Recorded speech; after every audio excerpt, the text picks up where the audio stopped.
మీ తాకట్టు బంగారాన్ని విడిపించిన 30 నిమిషాల్లో క్యాష్ ఇవ్వబడును. Kommuri Gold. Alluri Sitaramaraju international airport ప్రారంభోత్సవానికి రెడీ అయింది. దీనికి నెట్వర్క్ కనెక్షన్ ఎవరు చేస్తారు, ఎలా చేస్తారు? ఇప్పుడు దీనిపైన కేంద్ర రాష్ట్ర ప్రభుత్వాలు కసరత్తు చేస్తున్నాయి. ఆల్రెడీ అభివృద్ధి చెందినటువంటి విశాఖ నగరానికి దాదాపు 40-45 కిలోమీటర్లు, సుమారు 50 కిలోమీటర్ల దూరంలో ఇప్పుడు అధునాతన వసతులతో కూడినటువంటి అంతర్జాతీయ విమానాశ్రయం రెడీ అయింది. ఈ విమానాశ్రయం నుంచి మళ్ళీ సిటీకి చేరుకోవాలన్నా లేదా విమానాశ్రయానికి వెళ్ళాలన్నా కానీ రహదారుల నెట్వర్క్ చాలా ముఖ్యమైంది. దీనికి ఇప్పుడు దాదాపు 172 కోట్ల రూపాయల వ్యయంతో 5 ప్రధానమైనటువంటి రహదారుల్ని అభివృద్ధి చేసే ప్రణాళిక శరవేగంగా అమలవుతుంది. ఇందులో కొన్ని రహదారులు కంప్లీట్ అయిపోయినాయి కూడా. రేపు ప్రధానమంత్రి ఓపెన్ చేసేటువంటి సమయానికే ఒక ప్రధానమైనటువంటి రహదారిని ఓపెన్ చేయబోతున్నారు. అసలు ఏంటి, ఎందుకు రహదారులు ఇక్కడ ప్రాధాన్యం అనేటువంటి అంశాన్ని మనం ఒకసారి విశ్లేషించేటువంటి ప్రయత్నం చేద్దాం.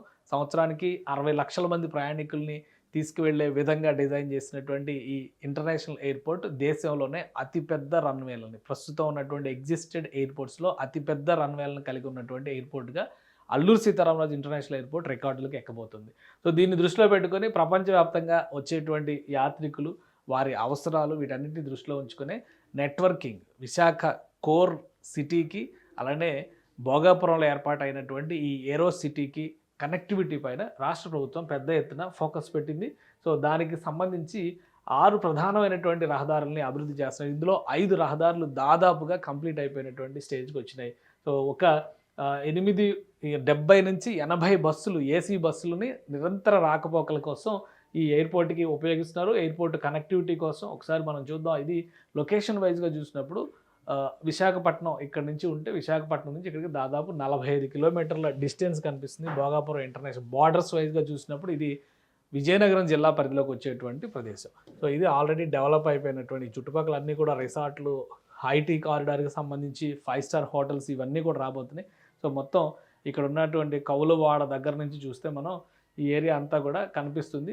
సో ఇటంతా బీచ్ ఫ్రంట్, అలానే రాబోయేటువంటి రోజుల్లో రిసార్ట్స్ డెవలప్మెంట్, చాలా 5 స్టార్ హోటల్స్ కూడా రాబోతున్నాయి. ఈ ఏరియా అంతా కూడా ఇక్కడ ఈ తగరపు వలస దిగువన ఉన్నటువంటి ప్రాంతాలన్నీ కూడా ఐటీ కారిడార్ కింద డెవలప్ అవుతున్నాయి. సో ఈ రెండింటిని దృష్టిలో పెట్టుకొని ఒక నెట్వర్క్ కనెక్టివిటీ చేస్తుంది ఏపీ ప్రభుత్వం. ప్రధానంగా 100 అడుగుల వెడల్పుతో 4 వరుసల రహదారిని అడవివరం సౌంఠ్య మధ్య 47 కిలోమీటర్ల స్ట్రెచ్ నిర్మించారు. 58 నిమిషాల్లో ప్రయాణం చేసేటువంటి అవకాశం కల్పిస్తుంది. అది ఆల్మోస్ట్ ఓపెన్ చేసేసారు. ఎందుకంటే ఒక సైడ్ కంప్లీట్ మార్కింగ్తో సహా పూర్తి అయిపోయింది ఈ రహదారి, రెండో సైడ్ మార్కింగ్ జరుగుతుంది. కాబట్టి రేపు ప్రారంభోత్సవానికి కూడా ఈ రహదారిని ఉపయోగించేటువంటి అవకాశం ఉంది. అలానే ఎలివేటెడ్ బస్ బేలు, గ్రీన్ కారిడార్లు ఏర్పాటు చేసి కంప్లీట్ గ్రీన్ ఎనర్జీతో నడిచేటువంటి, బ్యాటరీ ఎనర్జీతో నడిచేటువంటి బస్సులనే రన్ చేయాలి ఎయిర్పోర్ట్కి అని చెప్పని డిసైడ్ చేశారు. NH16కి అనుసంధానం చేసే విధంగా చర్యలు. 20 ప్రత్యేక బస్ బేలు, అంటే ప్రతి 200 మీటర్లకి ఒక్కొక్కటి 200 మీటర్ల సైజులో ఇక్కడ ఏర్పాటు చేస్తున్నారు.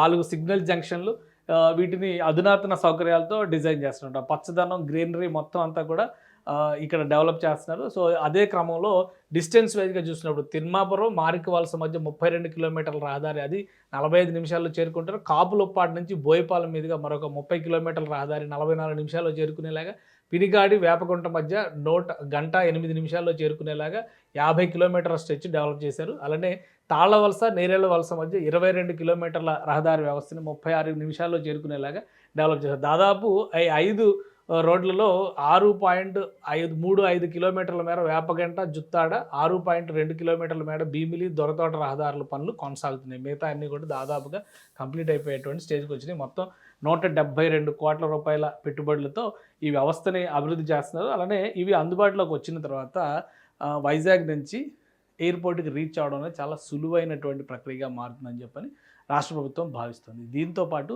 మెట్రో మొదలు పెడితే, విశాఖ మెట్రో పనులు మొదలు పెడితే ఫస్ట్ ఫేజ్ పనులు మొదలైన తర్వాత సమాంతరంగా రెండో ఫేజ్ పనుల మీద కూడా ఫోకస్ పెట్టాలని చెప్పి రాష్ట్ర ప్రభుత్వం భావిస్తుంది. ఇదే జరిగితే బస్సుల రాకపోకల కంటే మెట్రో పైన ఎక్కువ ఆధారపడడానికి, అంటే ఎయిర్ ట్రావెల్ చేసేటువంటి ప్రయాణికులందరూ కూడా దానిపైన ఆధారపడడానికి అవకాశం ఉంటుంది. సో ఎక్కువ సమయం లేదు, కొద్ది గంటలు మాత్రమే మిగిలి ఉంది Alluri Sitaramaraju international airport take off కావడానికి.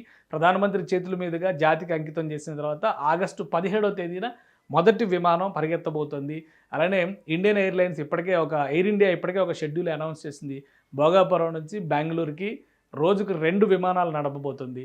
ఈ ఆపరేషన్స్ అన్నీ కూడా ఆగస్టు 17వ తేదీ నుంచి లాంఛనంగా ప్రారంభమవుతాయి. సో ప్రారంభోత్సవానికి రెడీ అవుతున్నటువంటి తరుణంలో చుట్టుపక్కల గ్రీనరీ డెవలప్మెంటు, యాక్సెసిబిలిటీ, ముఖ్యంగా ట్రాన్స్పోర్ట్కి కావాల్సినటువంటి వసతులు, వీటిపైన ప్రభుత్వం స్పెషల్గా ఫోకస్ పెట్టింది.